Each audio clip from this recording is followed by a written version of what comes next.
Hey folks, okay, this is going to be the 16 rules for understanding what the heck is going on. What we need to do is lighten up. We've all heard the song, what the world needs now is love, sweet love. Well, that's true. And that love, sweet love is above this line. We're going to be talking about this line here, above which we have beneficial energies, below which it's the darkness and the chaotic energies. But for today's lesson, we're going to learn about why we would need to lighten up by me reading you the 16 rules or going over the 16 rules from my book, Listening and Communicating with Energy. I'm Dr. Ginger Bowler. My doctorate is in energy medicine. Some of you will have heard a couple of my other presentations. I've been teaching in the field of energy medicine and natural healings for a few decades, 3 to be exact. And but you know, lately I started to get kind of quiet through the whole pandemic thing, and then I really had enough, and I thought, okay, I'm old enough that I can say, now stop it, stop acting like that. You're hurting yourself. You don't know that what we want is above the line. Here's the line. We want our happiness, our contentment, our relationships that work, our peace, joy, understanding, forgiveness, fun. It's all above the line, folks. It's not down here in the darkness. It's not down here. Okay, so we're seeing people, whether it's on the political front or, you know, about vaccines, or whether it's about relationships or a loss of friendships or gaining a friendship. If we understand who we are as energy beings, life goes a lot better. Now, you know, here's the thing. We can't do this for anybody else. So you can be paying attention to above the line, below the line, and people around you aren't doing it. Okay, well, that's a fact. You can't make them do that. However, it is my experience that most of humanity, we're basically human beings, or basically really good, loving, caring human beings. Maybe it's all covered up with a bunch of ridiculousness, awful behaviors, judgments, etc. Well, it's not easy to be a human being. That's a fact. I don't know about you, but when I was born, I didn't get the rule book on, you know, how to run your life. Okay, some people say, well, you got the Bible. Yes, okay, of course. But here we go. So today, we're just going to go over the 16 rules really quickly, and then on subsequent presentations that I'll post here on our Facebook channel, not Facebook, you know what I'm talking about, YouTube. I'm going to break it down to even to smaller segments, because I would love to be doing, you know, different segments in 5 minutes a piece or less, because we're all busy. We're busy people. But, you know, let's take the time right now to go through the 16 rules. I'm going to read it right from here. And if you want to print a copy of that, you can go to energyevents.us, and you can see under the Understanding Energy tab that there's the model for understanding energy and also the 16 rules. I know a lot of people, I've had, you know, we've had thousands of students throughout the years teach by above the line, below the line model, which I love. Please share. A lot of times people don't, though, they don't share the rules with it. They just talk about above and below. That's still helpful. But the deal is this: where we're making our energetic errors is what's costing us to end up in this non-beneficial energy, and costing us in our life force and our aliveness. So when we, you know, it's my experience that when people actually see this model and start to use this model, it's very helpful. I know for myself, when I don't follow it, life doesn't go that well. And especially since I know the rule and the work so well, sometimes, you know, I'm just busting my own self for like, you're just loving your discontent right now. Okay, so let's just do the rules real quick. Okay, here we go. Rule number 1. So the whole, you know, this is the 16 rules for understanding energy.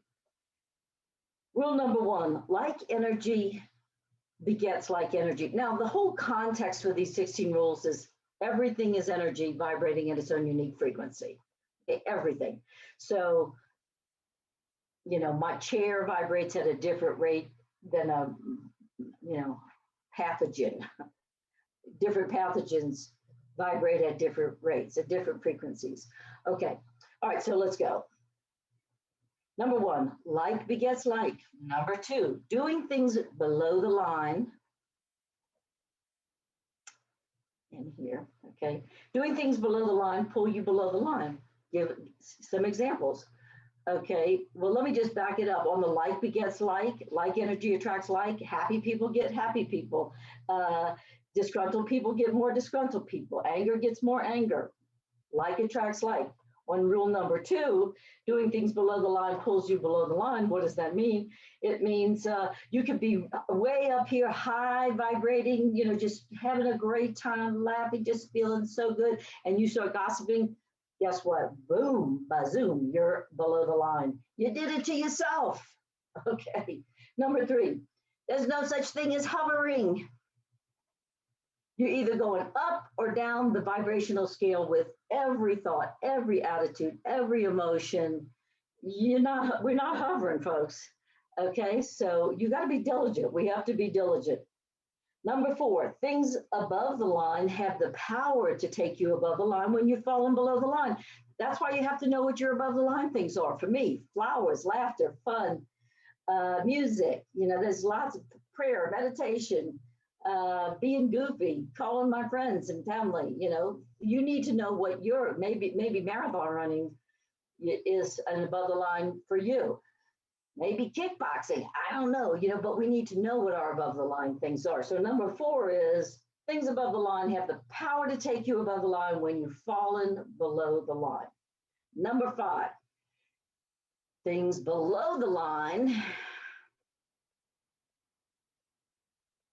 do not have the power to take you above the line, no matter how unfair. You cannot complain your way out of hell. Now, that doesn't mean that if there's a legitimate complaint that you shouldn't bring it to someone who has the power to do something about it, but it's the way that most complaints are done that's the issue. And that it's just complaining to your neighbor or whatever, someone who can't do anything about that issue. So, yeah, can't complain your way out of hell. Okay. Number six, you can't cheat in the energy game. You can't cheat. You can love and light on people all day long. If you type in that email and you're mad as hell and you're blah, blah, blah, you know, you're communicating some nice words like, if you wouldn't mind, if you please, and blah, blah, blah, you know, all that. And at the end, and you're really like mad anyway.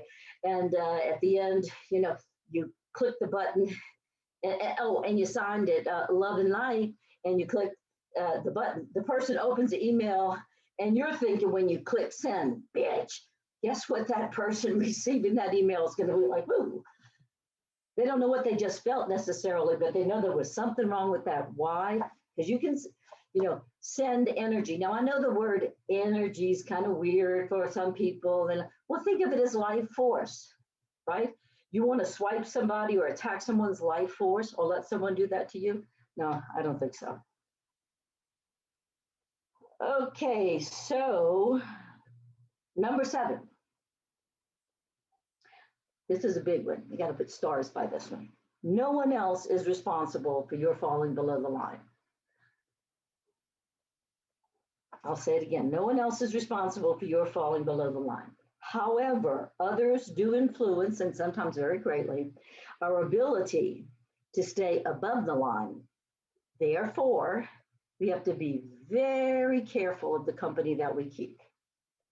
And that does mean the company that we keep in our own mind, in our, you know, our own mind, our own thoughts, the people around us. We have to be very careful of the company we keep. Number 8, it's easier to stay above the line when we surround ourselves with others who spend most of their time above the line. And I think most of us, we've already experienced that, right? It's just easier. You want to be happy, hang out with happy people. You want to, it's like for an addict, if an addict's trying to clean up their life and not act on their addiction, you don't want to hang out with people who are practicing the addiction you're trying to get away from. Okay, number 9, true happiness exists above the line. Everything that we say we want in life, whether it's a relationship, money, the right job, a happy family, children, the new car, everything we want, we say we want, and to be happy is above the line. It's above the line. It is not below the line. Nobody wants to be miserable. Nobody wants crappy relationships. Nobody wants a busted down car. A loving, decent human being wants themselves to be happy and wants other people to be happy. And that's a function of above the line living. Happiness is a function of above the line living. So number 9, true happiness exists above the line. Number 10, here's a 5-star. And this is the one that I'm going to record about this one next by itself, because this is the one that got me back up in front of a camera again to say, oh, hell no, we're not doing this anymore. No, people are just killing themselves and families and relationships and groups of people. And, our experience of the world, because they don't understand this concept. Not that you have to use the same language that I'm using, but I just recorded a webinar or a film here that was called "What Do You Want?" by acting like that, because I noticed that some of the most decent, loving, incredible, awesome, extraordinary human beings were now acting like this. Because somehow the path, they got off the trail. When we get off the trail, we just need to course correct. We need to get back to where we're connected to our source. See, here's the thing about source. God, whatever name you use for God, source, Jesus, big sweetie. Above the line, we get our energy from that light, that great light. That's where we get that energy. And the source never runs out of energy. So if we stay connected, we never run out of the energy to run our lives until, of course, we expire. But below the line, in the upset, drama, chaos, make wrong judgment, fighting that we see going on lately, terrible critiques, just terrible stuff that people are doing. You don't get your energy from here. You get your energy from mess and chaos. You see, so this next rule that says people who spend a lot of time below the line do not necessarily want to live above the line. If they thrive on dark or upset energy, they need it. It's necessary for them to stay there so they can get their energy. This is what I consider to be, a current day energy vampire. However, all of us have sort of, drained somebody's energy at some point in time. Most of it is we don't mean to do that. We do not mean to have that effect on people. We do not. Because most people are inherently good. So don't you want to know if you're having that effect on people, that you're having that effect so you can stop doing that? And I do think one of the powers of this energy model is you can say, hey, that's below the line. And that has a different effect on people than to say, you're bad, you're mean, you're wrong. Then they get defensive. Whereas if you can point to say, hey, that didn't feel good to me. That was below the line. I find this much more useful because people don't seem to take the same offense when you just point out that it was below the line. So again, we're going to spend more time on that number 12. Number 11, sorry. It is not your job to get others out of darkness or above the line. I have ministers who will say, oh, yes, it's mine, it's mine. Okay, we'll come back to that. You have enough work to do keeping yourself above the line. This does not mean that we aren't to help others, but first we have to help ourselves. You know, even the Bible, it says, physician, heal thyself, right? Okay. True service will naturally come from us when we are living in the loving state above the line. Number 12, a teeny tiny bit of light eradicates darkness. Number 13, you will fall below the line. Don't panic. Don't judge yourself, as self-criticism only gets you more time below the line. I think it was Mark Twain. It may not have been Twain. It might have been somebody else famous that said, when you find you're going through hell, you know, just keep on going.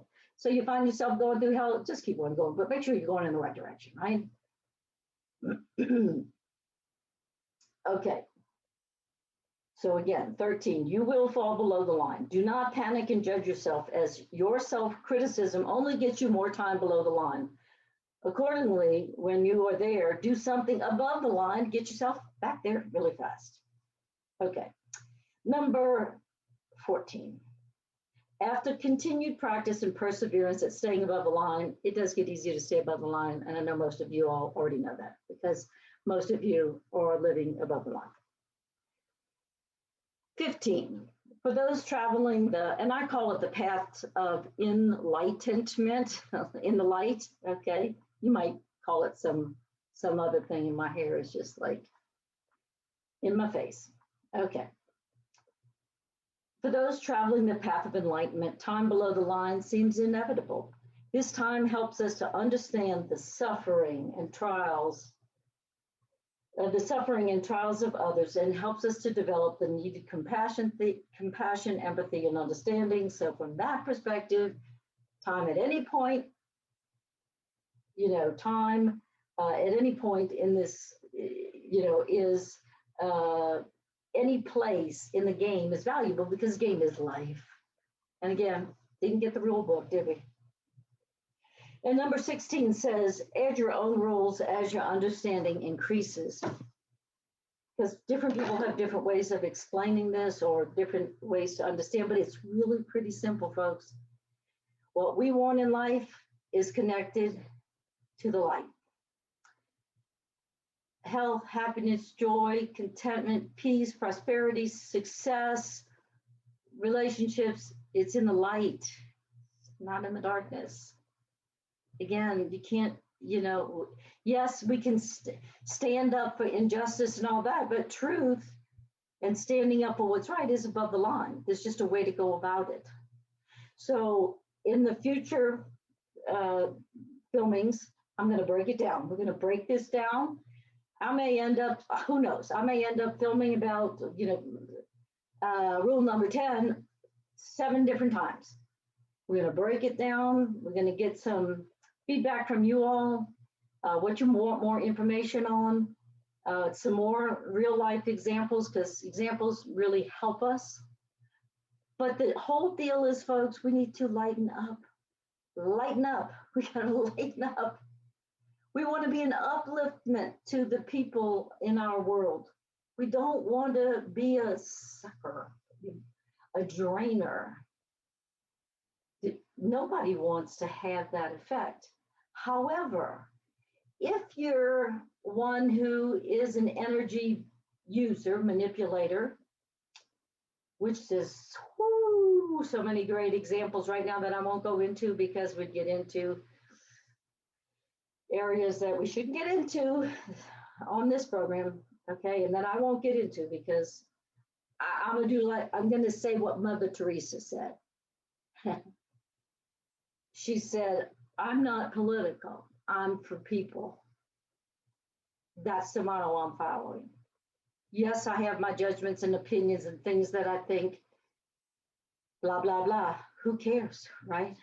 What we care about is being an uplifting humanity. We don't want to be a drag on humanity.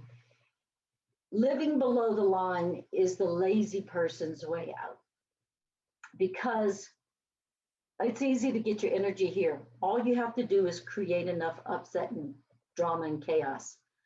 All you have to do is repeat enough of the lies and the BS going around. You get an instant feeding. Wow, instant feeding. And when I say like that, I like literally mean that. Okay, watch when you're hearing a bunch of drama, and if you're like, well, yeah, getting into it, like, woo, you just got your energy from there. Is that where you want to get your energy from? It takes more work in the short run for us to stay above the line, because we have to monitor our thoughts, attitude, behaviors, judgments, everything. We have to make sure that when we get upset, we don't stay there, that we're not more committed to the upset than we are to the solution or to feeling good. We have to go shift that energy right away. Our energy is where our life force comes from. Your life force comes from the good works that you do in the world. And that could be something as simple as fixing your kids' breakfast. Doesn't have to be something all, as a philanthropist, okay? But we have to stay above the line. That's where everything we want is. It's above the line. People, we hear in the Bible, it says, asking you shall receive, seeking you shall find, knocking the door will be open.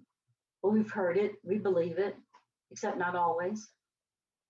So what's the problem? Well, some of you I know believe it always, but what's the problem is the yes answers are up here in the light. We in the higher vibrations of light, where all the goodness and light and godliness and joy and all that, it's in the higher vibrations. We have to be in the higher realm vibration. We have to be in that better space to be in the vibrational range of those yeses. It's not that God said, changed his mind. No, he said you could have whatever you wanted if you could believe. But if you're down here in hell, well, I believe it, it ain't working out. Well, guess what? Yeah, you got that. But yes, I believe it's working out, but I'm so mean and nasty and upset and whatever, but God, you didn't give me what I wanted. No, the work is ours to do. We each have to be responsible. So keep it light, come back, let's do this together. The world needs us right now. The world needs to hear the message right now. Keep it light.